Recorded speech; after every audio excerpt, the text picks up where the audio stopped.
மகத்துவமான தத்துவம் வேண்டும், செயல்பாடுகள் வேண்டும், எண்ணங்கள் வேண்டும், அதை வெளிப்படுத்த வேண்டும். அதெல்லாம் சொன்னா தான் முடியும். அண்ணா அன்னைக்கு ஆட்சி பிடிச்சாருன்னா சும்மா பிடிக்கல.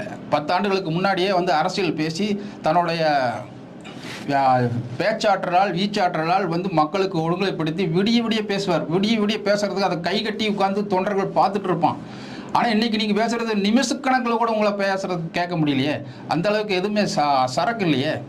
திருச்சியில் அமைச்சர்கள் நேருவும் பொய்யாமொழி அவர்களும் பயந்துட்டாங்க, மகேஷ் பொய்யாமொழி அவர்களும் பயந்துட்டாங்க அப்படின்னு பேசிக்கிறாங்க. யார் பேசுகிறாங்க?